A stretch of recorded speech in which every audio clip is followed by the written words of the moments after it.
기도하겠습니다. 하나님 아버지, 오늘 아침에도 저희들에게 또 말씀을 주시니 감사합니다. 목요일 아침입니다. 오늘도 말씀을 붙잡고 하루를 승리하게 하옵소서. 예수님 이름으로 기도합나이다. 아멘. 네, 오늘은 누가복음 23장 13절로 25절 제가 있습니다. 빌라도가 대제사장들과 서기관들과 백성을 불러 모으고 이르되 너희가 이 사람이 백성을 미혹하는 자라 하여 내게 끌고 왔도다. 보라, 내가 너희 앞에서 신문하였으되 너희가 고발하는 일에 대하여 이 사람에게서 죄를 찾지 못하였고 헤롯이 또한 그렇게 하여 그를 우리에게 도로 보내었도다. 보라, 그가 행한 일에는 죽일 일이 없느니라. 그러므로 때려서 놓겠노라. 무리가 일제히 소리질러 이르되 이 사람을 없이하고 바라바를 우리에게 놓아주소서 하니 이 바라바는 성중에서 일어난 밀란과 살인으로 말미암아 옥에 갇힌 자로라. 빌라도는 예수를 놓고자 하여 다시 그에게 말하되 그들은 소리를 질러 이르되 그를 십자가에 못 박게 하소서, 십자가에 못 박게 하소서 하는지라. 빌라도가 세 번째 말하되 이 사람이 무슨 악한 일을 하였느냐? 나는 그에게서 죽을 줄을 찾지 못하였나니 때려서 놓으라 하니 그들이 큰 소리로 재촉하여 십자가에 못 박기를 구하니 그들의 소리가 이긴지라. 이에 빌라도가 그들이 구하는 대로 하기를 언도하고 그들이 요구하는 자 곧 밀란과 살인으로 말미암아 옥에 갇힌 자를 놓아주고 예수는 넘겨주어 그의 뜻대로 하게 하니라. 아멘. 네, 24일입니다. 목요일이고요. 바른 분별을 저버린 비겁한 판결자, 그런 주제가 되겠습니다. 네, 본문 읽었습니다만은 빌라도를 지칭합니다. 자, 13절에서 17절을 먼저 들여다봅니다. 빌라도의 바른 분별, 이 앞부분에는 그가 상당히 바르게 분별을 했어요. 뒷부분에 가서 문제가 생깁니다. 13절, 빌라도가 대제사장과 서기관들과 백성을 불러 모았습니다. 자, 하도 죄가 없다고 이미 선고를 했는데, 여러 차례 했는데 계속하여 이들이 소요를 일으키는 거라. 한두 명이 아니에요. 수만 명이 모여서 소리 지르면요, 집이 들썩들썩, 땅이 들썩들썩, 산이 들썩들썩 합니다. 무섭죠. 빌라도의 인간이잖아요. 아무리 권력을 가졌어도 무서운 거라. 그래서 다시 백성의 두령들을 불러 모아서 다시 한번 이들에게 죄가 없다고 이제 선언을 하는 거예요. 14절, 너희가 이 사람이 백성을 미혹하는 자라 하여 내게 끌고 왔는데 신문하여 보니 고발하는 일에 대하여 이 사람에게는 죄가 없다. 가이사에게 세를 바치지 말라 한 적도 없고, 이 사람이 유대인이 왕이라 그랬는데 군대를 모았느냐, 정치 자금을 모았느냐, 조직을 만들었느냐, 이 지금 있는 임금을 무슨 살해하기 위하여 무슨 그런 일을 했느냐, 안 했단 말이에요. 그러니까 죄가 성립이 안 된다는 거죠. 빌라도 굉장히 이성적이에요. 양심적이에요. 맞아요. 우리가 법을 움직이거나 일반인들 하더라도 이렇게 이성적이고 양심적이고 정직하게 예예 아니요 아닌 것이 분명합니다. 맞습니다. 예수님을 죽일 죄가 없다는 것이요. 헤롯이 또한 그렇게 하여 우리에게 도로 보내었다. 그가 행한 일에는 죽일 일 없느라. 만약에 내가 헤롯에게 보냈는데 이 사람이 죽을 죄가 있었다면 너네 왕이 아니냐, 너네 왕이 죽이라고 나에게 사람을 보냈을 것 아니냐, 너네 왕도 이 사람에게 죽일 일이 없다고 나한테 보냈다. 그러니 내가 봐도 그렇고 헤롯 임금이 봐도 죄가 없다. 놓아주는 것이 맞다. 맞아요. 예수님 죄가 없어요. 합리적인 결정이에요. 잘한 거예요. 그냥 때려서 놓겠다. 17절에 이 때려서 놓겠다, 이건 좀 문제가 되죠. 왜 죄 없는 사람을 때립니까? 그런데 지금 좀 많이 때려서 놓으면 백성들의 마음이 시kan 때려서니까 좀 누그러지지 않을까. 그러나 이건 폭력이죠. 때려도 안 돼요. 죄 없는 사람을 왜 때립니까? 근데 사실은 이사야 53장에서 그가 맞음으로, 채찍에 맞음으로 우리가 나음을 얻었다. 맞아요. 예수님 채찍에 맞음으로 우리를 아픔에서, 질병에서 구원하시기 위하여 맞은 거예요. 자, 17절이 없죠? 네, 없어요. 자, 여기서 우리가 좀 살펴볼 때 몇 가지 교훈이 있습니다. 유대인들의 완악함이죠. 우리 완악한 사람으로 살면 절대로 안 된다. 앞에서 계속 나오고 있죠. 우리도 합리적이고 이성적이고 양심적인 삶을 사는 거 중요합니다. 우리가 영적인 삶도 아주 중요하지만은 우리가 합리적이고 이성적이고 양심적으로 세상을 사는 것 아주 중요합니다. 그리고 법치국가에서 법을 지키는 것은 더욱 중요합니다. 교양도 있어야 돼요. 에티켓도 있어야 되고. 그렇죠? 그래서 멋있고 정직한 자유 대한민국의 시민으로서 살아가야 됩니다. 폭력 앞에 무릎을 꿇지 말아야 됩니다. 이 헤롯이 앞부분에서는 폭력 앞에 무릎을 꿇지 않았는데 뒷부분에 가서 무릎을 꿇어요. 그건 아쉽습니다. 군중의 집합심리에 부하노동하지 말자. 우리 사회에서 이제 혼자 힘으로 안 되니까 노조라든가 또 무슨 뭐 국가 지도자들이 잘못할 때 길거리 나오거나 광장에 모여서 막 이렇게 데모를 하거나 소리를 지르죠. 근데 그게 다 옳은 건 아니에요. 우리가 돌아보면 예를 들어서 미국 쇠고기 소동 얼마나 그 사람들이 모여서 데모를 하고 그냥 교통길을 막고 사회를 불편하게 했어요. 광우병 소동 대단했잖아요.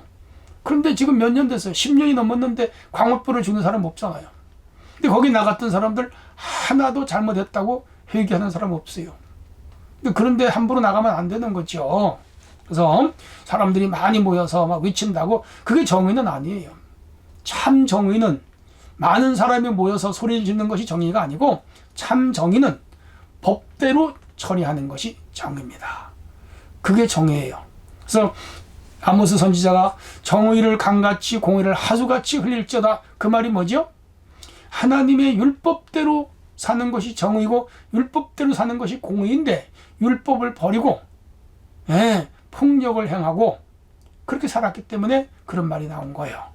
오늘 우리는요 사람이 많이 모여서 외치고 여론의 프로가 높다고 그게 옳은 건 아니에요. 참으로 공의와 정의는 법이 강같이 하수같이 흐르는 세상, 그게 공정한 세상이죠. 우리 사회에 공정한 법 집행이 이루어지도록 우리는 기도해야 되고 또 우리는 죄가 있으면 벌을 받아야 되고 또 그 죄에 적용되지 않도록 살아가는 것, 이게 정직한 사람이고 그리스도인입니다. 자, 14절로 25절의 내용입니다. 18절에서 25절의 내용. 무리가 그렇게 하자 계속 소리를 질러요. 바라바를 놓아달라. 이 바라바는 19절에 보면 성중에 일어난 밀란과 살인으로 말미암아 옥에 갇힌 자. 이 사람이 죽을 자예요. 왜? 밀란을 일으켰습니다. 폭동범이죠. 나라를 뒤집어 엎으려고 한 사람이죠. 그리고 사람을 죽인 자예요. 이 사람은 사형 선고 받아야 돼요. 그런데 이 사람을 놔주라는 거예요. 악한 자들은 악한 자 편이고요. 의로운 자는 의로운 자의 편이죠. 빌라도가 예수를 놓고 자에게 그들에게 말합니다. 그러지만 이 백성들은 또 예수님을 죽이라고 십자가에 못 박으라고 십자가에 못 박으라고 로마의 무서운 형틀이잖아요. 그리고 여기 이 사람들이 며칠 전에 예수님 예루살렘에 들어오실 때 겉옷을 펴고 종려가지를 들고 가도에 서서 예수님 나귀 타고 올 때 환영했던 자들이에요. 며칠 만에 이렇게 바뀐 거예요. 이게 여론의 향배라고 하는 거예요. 이런 가운데도 꿋꿋이 믿음을 지킨 사람들이 있습니다. 니고데모 같은 사람, 아리마대 부자 요셉 같은 사람, 여기에 하나가 되질 않았죠. 우리는 이 세상을 살아가면서 그래요. 텔레비에서 무슨 말을 하고 신문이 무슨 말을 하고 사람들이 모여서 군중이 소리를 지르고 그거 따라가지 말고 하나님의 뜻이냐 아니냐, 하나님의 말씀에 비추어 이게 옳으냐 그러냐, 그것으로 판단하고 결정하는 것이 옳은 일이에요. 자, 빌라도가 세 번째 말하되 이 사람이 무슨 악을 행했느냐, 죽일 자가 없다. 예, 오늘 이 24장에서만 벌써 세 번째 이 사람은 죄가 없다, 죄가 없다. 앞장에서까지 찾아보면 빌라도는 그래도 정직하게 신문을 했고 재판을 했어요. 죄가 없다는 거예요. 이방나라 총독에 비해서 예수님은 죄가 없다. 맞아요. 우리 예수님은 죄가 없습니다. 까뒤집어 봐도 죄가 없어요. 찾으려고 해도 죄가 없어요. 증인을 세워도 죄가 없어요. 깨끗하게 사셨죠. 오늘 우리가 예수님처럼은 못 된다 하더라도 이 세상에서 정직하게 살아가는 거 중요해요. 23절 그들이 큰 소리로 재촉하여 십자가에 못 박기를 구하니 그들이 소리가 이긴지라. 빌라도는 끝까지 놓고자 했는데 혼자잖아요. 그리고 십자가에 못 박으라고 외치는 자들은 수만 명이지. 어떻게 혼자 수만 명을 이깁니까? 인간 빌라도도 주눅 들었죠. 겁먹었죠. 만약에 예수님을 안 죽이면 이 자들이 자기를 죽일지 모른다는 공포감에도 사로잡힐 거예요. 그래서 사실 빌라도의 처가 지난밤 꿈에 예수님에 대해서 애를 많이 썼다. 사람을 보내서 그 사람 죽이지 말아라. 요한복음에 보면 그렇게 말했어요. 빌라도 많은 마음의 부담이 있죠. 그런데 결국은 이 군중들의 함성을 이기질 못했어요. 이에 빌라도가 그들이 구하는 대로 하기로 언도하고 너희들 마음대로 해라. 근데 이 빌라도의 본심은 죽이고 싶진 않았는데 이 사람도 연약한 한 인간이에요. 죽이라고 내줬어요. 그래서 어떤 분은 그 사도신경에 본디오 빌라도라는 말을 넣은 것은 초대교회 총회에서 이 사도신경을 만들 때 조금 실수했다. 그렇게 주장하는 분이 있습니다. 왜? 이 장을 보면 이 빌라도가 처음부터 예수님을 단번에 죽이라고 한 것이 아니고 죽이지 않으려고 애를 많이 썼는데 할 수 없이 백성들의 군중 심리, 군중의 외침에 그냥 등 떠밀리다시피 더 큰 정치적 문제가 일어나거나 자기의 생명에 위협을 당할까봐 놓아줬다. 그렇게 볼 수 있습니다. 자, 아무튼 이렇게 해서 불법도 법이죠. 소크라테스가 사약을 받으면서 악법도 법이다 하면서 독배를 마셨던 거 비슷해요. 그들이 요구하는 자 밀란 살인으로 말미암아 옥에 갇힌 자는 놓아주고 바라바예요. 그리고 죄 없는 예수님을 십자가에 못 박도록 결정이 됐습니다. 야, 이 사실 지도자는 마지막에 결정하는 사람입니다. 우리나라 대통령도 결정하는 사람, 회장님도 결정하는 사람, 집에서 아버지도 결정하는 사람, 교회에서 목사님도 결정하는 사람. 근데 그 결정이 바른 결정이냐 틀린 결정이냐, 이게 굉장히 힘든 결정이에요. 빌라도도 이런 결정하는데 힘들었을 거예요. 근데 돌아보면 잘못된 결정이죠. 우리는 살아가면서 잘못된 결정을 내리지 않도록 사는 것 중요합니다. 교훈입니다. 끝까지 뜻을 굽히지 말아야 되는데 빌라도는 굽혔다. 우리는 무슨 일이 있어도 바른 일은 끝까지 뜻을 굽히지 말자. 그런 교훈을 얻을 수가 있어요. 죄 없는 자를 주인으로 모는 이 폭력 행하지 말아야 됩니다.